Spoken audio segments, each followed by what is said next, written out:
આજે આપણે આઝાદ ભારતના ઉજાસનો દિવસ ઉજવી રહ્યા છીએ। આઝાદી મેળવવા માટે અનેક સ્વાતંત્ર્ય સેનાનીઓએ બલિદાન આપ્યા છે અને આટલા વર્ષોમાં દેશની માતૃભૂમિની રક્ષા માટે પણ પ્રાણ આહુતિ આપનાર શૂરવીરોને વંદન કરીએ છીએ।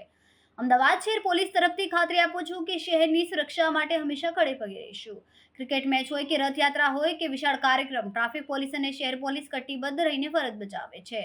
અમદાવાદ પ્લેન ક્રેશ ગીન કોરિડોર દ્વારા દર્દીને હોસ્પિટલ પહોંચાડવું અથવા ચંડોળા તળાવ ખાતે ડિમોલેશન કામગીરીમાં દેખાડેલી બહાદુરી, આ બધું જ અમારા જવાનોની પ્રતિબદ્ધતાનું પ્રમાણ છે। શહેરને સુરક્ષિત બનાવવા માટે અલગ અલગ રૂટ પર સીસીટીવી લગાવવામાં આવ્યા છે અને વધુ 22,000 સીસીટીવી ખાનગી ક્ષેત્રે લગાવવા તૈયારી છે। મહિલા સુરક્ષા માટે દરેક પોલીસ સ્ટેશનમાં સિટિંગ કાર્યરત છે। સાયબર ક્રાઇમના કેસોમાં વધારો થતો હોવાથી જનતાને સતર્ક રહેવાની અપીલ છે। ટ્રાફિક અકસ્માતોમાં છેલ્લા 2 વર્ષમાં 20% ઘટાડો થયો છે, છતાં પણ નિયમોનું પાલન જરૂરી છે।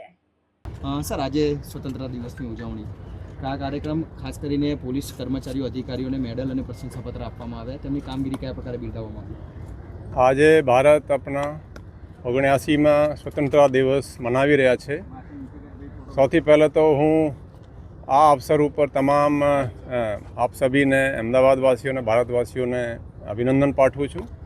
આજે અહીંયા હેડક્વાર્ટરમાં આ અંગેના પ્રોગ્રામ યોજવામાં આવેલ, જેમાં વ્યવસ્થિત રીતે પરેડ નિરીક્ષણ કરીને પરેડનો એ બધું જે છે જોવામાં આવેલ અને પછી આપણે ખાસ તો એ જો presidents medal four meritorious service જે આપણે અહીંયા ઇનાયત કરવામાં આવેલ છે, જેમાં joint commissioner crime Shri Sharad Singhal અને ક્રાઇમ બ્રાન્ચના 2 કર્મચારીઓ અને એક બાકી પોલીસ સ્ટેશનના કર્મચારીને પ્રેસિડેન્ટ મેડલ જે ઇનાયત કરવામાં આવેલ એની આપણે એને પ્રશસ્તિપત્ર આપવામાં આવેલ।